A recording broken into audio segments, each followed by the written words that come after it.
আহলে হকদের কাফেলা এই জমিনে মেহনত করেছেন। আমরা আমাদের বয়সেও কিছু আহলুল হক হকের আসামকে দেখেছি। আমরা দেখেছি হকের সৈনিক আল্লামা আজিজুল হক, আমরা দেখেছি মুফতি আমিনী আহলুল হক, আমরা দেখেছি মুফতি আহমদ শফি আহলুল হক, আমরা দেখেছি আল্লামা জুনায়েদ বাগদাদি আহলুল হক। এটার উপরে তার ঘুরতে গিয়ে কেমন কোরবানি রাখতে হবে আর জাতীয় জমিনে কিভাবে প্রতিষ্ঠা করার জন্য তাদের ভূমিকা নিজেকে অবতীর্ণ করতে হয়। আব আজদাদরা সালাত হরত সাহাবায়ে কেরাম এবং পয়গম্বরদের নমুনাকে আমাদের কাছে সুস্পষ্টভাবে শিক্ষা দিতে তারা সময়ের বাতিলের মোকাবেলা করে হকের পতাকা নিয়ে কেমন জমিনে চলতে হয় তা আমাদেরও শিক্ষা দিয়ে গেছে। তারা বাতিলের নির্যাতনকে ভয় করেন নাই, জমিনের জিন্দান খেলাকে তারা ভয় করেন নাই। তারা বাতিলের রক্তচক্ষুকে উপেক্ষা করে তারা হকের ঝান্ডা নিয়ে তারা বীরত্বের সামনে গিয়েছিলেন।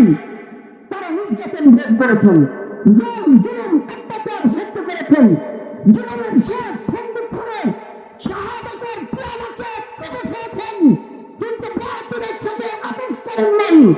হকের মোকাবেলা কিভাবে করতে হয় তারা এই আহলে হকদেরকে শিখিয়ে দিয়েছেন।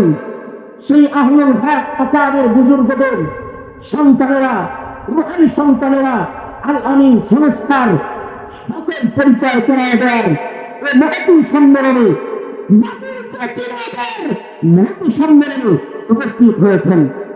আপনাদেরকে বলবো শুধুই মাত্র কিছু তসবিহ নেই, ইবাদত আর বندگی এগুলো ছাড়ার মধ্যে আল্লাহ পাকের জান্নাত দখল করা সম্ভব হয় না। আল্লাহ পাকের জান্নাতে পৌঁছতে মুত্তাকি হতে হয়।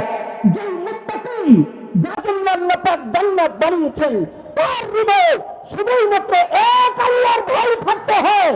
তার হৃদয়ে ভারতের ভয় থাকে না, আমেরিকার ভয় থাকে না, রাশিয়ার ভয় থাকে না, চায়নার ভয় থাকে না, বাতিলের রক্তচক্ষুকে সে ভয় করে না, কারণ সে ভয় করে হকের সৈনিক হিসেবে একমাত্র হক তাআলাকে সে ভয় করে, দুনিয়ার আর কোন অপশক্তিকে সে ভয় করে না। আমাদের পিতৃপুরুষরা এই নমুনা শিক্ষা দিতেই আল্লামা জুনায়েদ বাগদাদী শাহাদাত বরণ করেছেন। হকের ইস্তেকামত শিক্ষা দিতে গিয়েই শাইখুল ইসলাম আল্লামা আহমদ শফি শাহাদাত বরণ করেছেন। হকের পরিচয় শিক্ষা দিতে গিয়েই আমাদের পূর্বপুরুষরা জীবন দিয়েছেন।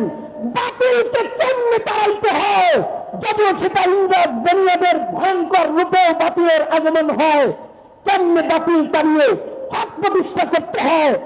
আকাবির উলামায়ে দেওবন্দ হকের কাফেলা হয়ে জাতিকে হক শিখায়া গেছেন। আহলে হকের কাফেলা, মাদারিসে কওমিয়ার আহলে হকের সৈনিকেরা, তোমাদেরকে আমি শুধু জিজ্ঞাসা করতে চাই, জমিনে হক চিনায় দিতে, বাতিলকে চিনায় দিতে, হককে হকের মালিকের জমিনে প্রতিষ্ঠা করার জন্য হক তরিকায় আকাবিররা যেমন ত্যাগ কুরবানি পেশ করেছেন, তোমরা সে কুরবানি পেশ করতে তৈয়ার আছে তো ইনশাআল্লাহ।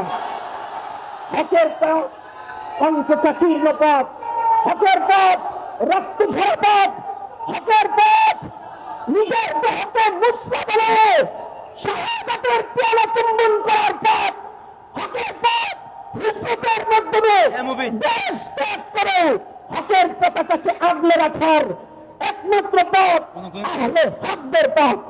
সেই আহলে হকদের পথে অনুসারী হিসেবে তোমরা তোমাদের আহলে হকদের জমিনের পাহারা দিতে গিয়ে আহলে হকদের জমিনের মানুষের তাকওয়া পাহারা চরিত্রকে রক্ষা করার জন্য মানুষগুলো যেন মানবরূপী হাসিনা নামক অমানুষ না হয়ে যায়, মানুষগুলো যেন মানবরূপী মুরগি চূড়ার মতো অমানুষ না হয়ে যায়, আছাদ নূরের মতো অমানুষ না হয়ে যায়, মির্জা কাদিয়ানীর অনুসারীর মতো হিংস্র তৌহিদের উপরে, রিসালাতের উপরে ধাবা দেওয়ার এক কুফরি কাফেলার সদস্য যেন তোমার জমিনের মানুষগুলো না হয়। তোমার জমিনের মানুষগুলি যেন হয় হকের পতাকাধারী।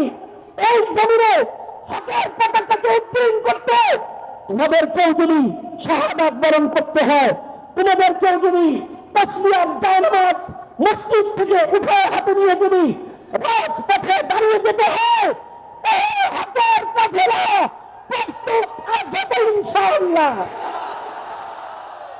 আজকে আল আমিন সংস্থার এই সম্মেলনে হককে জিন্দা করার জন্য এক দাওয়াতে ইমাম নিয়ে আগমন করেছেন মামুনুল হক।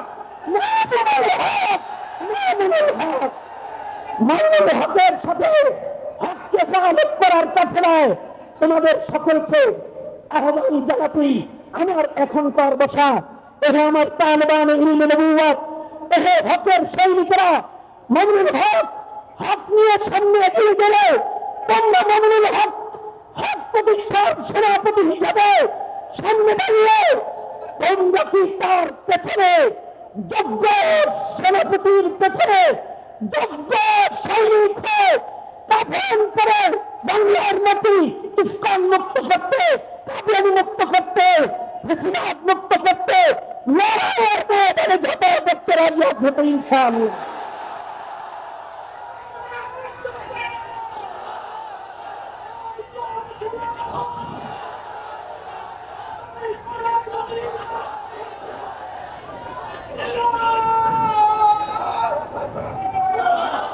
বাংলাদেশে ভাওতাবাজির দিন শেষ, ভাওতাবাজির দিন শেষ।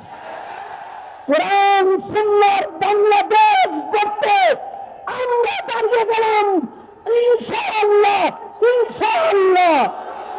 আল্লাহ তাআলা আমাদেরকে কবুল আর মঞ্জুর করুন, আমিন।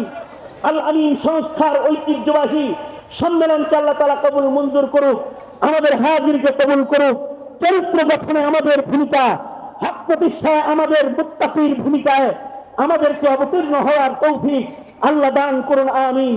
ওয়া আখিরু দাওয়ানা আলহামদুলিল্লাহ।